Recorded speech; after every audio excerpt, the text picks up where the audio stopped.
Hi viewers, welcome to grandma child channel. அனைவருக்கும் எனது அன்பான வணக்கங்கள். இன்றைக்கு டிஃபரெண்ட் ஸ்டைலில் டேஸ்டியான ஸ்மோக்கி சிக்கன் பிரியாணி எப்படி செய்கிறேன்ட்டு பார்க்கலாம் வாங்க. ஃபஸ்ட்டுக்கு பிரியாணிக்கு தேவையான ஒரு கப் ரைஸை தண்ணியில் 1/2 hour ஊற வச்சு எடுத்துக்கொள்ள வேணும். ரைஸை வேக வைக்கும் போது ஒரு கப் ரைஸ் எடுத்திருந்தா அதே கப்பால் 1.5 கப் தண்ணி சேர்த்துக்கொள்ள வேணும். இனி தேவையான சிக்கனை மேரினேட் பண்ணி எடுத்துக்கொள்ளலாம். 400 கிராம் சிக்கன் பீசஸோட 1/2 டீஸ்பூன் உப்புத்தூள், 1/4 டீஸ்பூன் மஞ்சள் தூள், 1 டேபிள் ஸ்பூன் தயிரையும் சேர்த்து நல்லா மிக்ஸ் பண்ணி விட்டுக்கொள்கிறேன். 30 minutes சோக் பண்ணி எடுத்துக்கொள்வோம். பிரியாணிக்கு தேவையான கேஷ்யூ நட்ஸையும் ரேசின்ஸையும் பொரிச்செடுத்து கொள்ளுவோம். அளவான பாத்திரத்தில் 1 டேபிள் ஸ்பூன் நெய்யை சேர்த்து நெய் நல்லா ஹீட் ஆனதும் 100 கிராம்ஸ் கேஷ்யூ நட் சேர்த்து லைட்டான கோல்டன் ப்ரௌன் கலர் ஆகும் வரைக்கும் பொரிச்சு கொள்ளலாம். Cashew nuts light golden brown colour ஆன பிறகு 100 கிராம்ஸ் ரேசின்ஸையும் இதோட சேர்த்துக்கொள்கிறேன். ரேசின் சேர்த்த பிறகு லைட்டாக பொரிச்சு கொண்டு குக்கரை ஆஃப் பண்ணிவிட்டு எடுத்துக்கொள்ள வேணும். பிரியாணியை ரெடி பண்ணுறதுக்காக ஒரு பாத்திரத்தில் 1 டேபிள் ஸ்பூன் நெய்யையும் 1 டேபிள் ஸ்பூன் அளவுக்கு கோகோனட் ஆயிலையும் சேர்த்து நல்லா ஹீட் ஆனதும் 2 பிரிஞ்சி இலை, ஸ்டார் அன்னாசிப்பூ 2, ஏலங்காய் 3, பட்டை 2 துண்டு, கிராம்பு 3, ஜாதிக்காய் ஒரு பாதி சேர்த்து நல்லா வதக்கி கொள்கிறேன். இதோட 2 பெரிய வெட்டின வெங்காயத்தையும் 1/2 டீஸ்பூன் உப்பு தூளையும் சேர்த்து வதக்கி கொள்ளலாம். வெங்காயம் ஓரளவுக்கு வதங்கின பிறகு 1 tablespoon ginger garlic paste சேர்த்து பச்சை வாசனை போகும் வரைக்கும் வதக்கி கொள்ளுவோம்.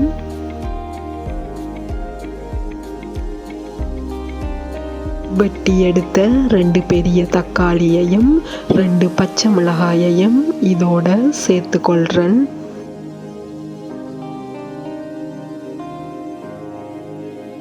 தக்காளி நல்லா வதங்கி வரும்போது 1 டீஸ்பூன் கறி மசாலா பவுடரை சேர்த்து கொள்ளலாம். கறி மசாலா பவுடர் சேர்த்த பிறகு பச்சை வாசனை போகிறதுக்காக ஸ்லைட்டாக வதக்கி கொண்டு 1/2 hour சோக் பண்ணி எடுத்த சிக்கனை இதோட சேர்த்து கொள்ளுவோம்.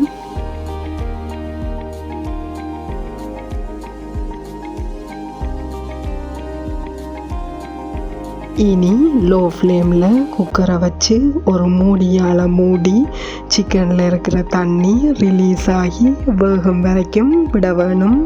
10 minutesல சிக்கன் நல்லா வேகி இருக்குது. இனி 1/2 hour சோக் பண்ணி எடுத்த ரைஸை சேர்த்து கொள்ளலாம். இதுக்காக நான் 1 கப் பாஸ்மதி ரைஸ் எடுத்திருக்கிறேன். ரைஸ் அளந்து எடுத்த அதே கப்பால் 1.5 கப் நார்மல் வாட்டர் சேர்த்து வேக வைக்க வேணும்.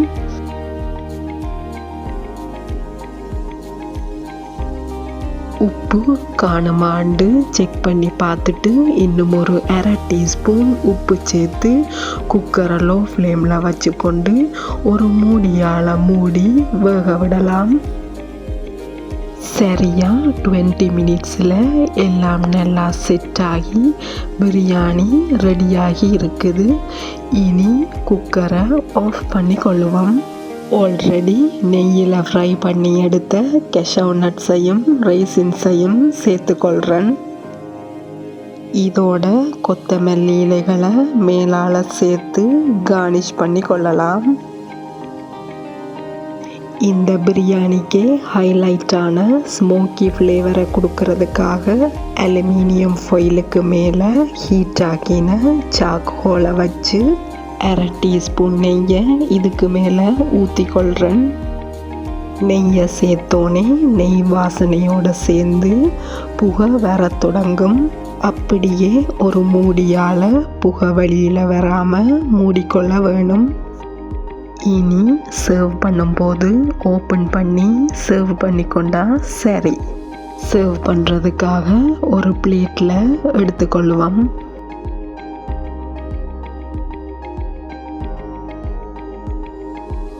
வாவ், சூப்பர் டேஸ்டியான டிஃப்ரெண்ட்டான ஒரு ஸ்டைலில் smoky flavour chicken biryani ready ஆயிட்டுது. இந்த டிஃப்ரெண்ட் டிஷ்ஷை நீங்களும் ட்ரை பண்ணி பார்த்துட்டு உங்களோட கமெண்ட்ஸை எனக்கு போட்டு விடுங்க வியூவர்ஸ். நன்றி, வணக்கம்.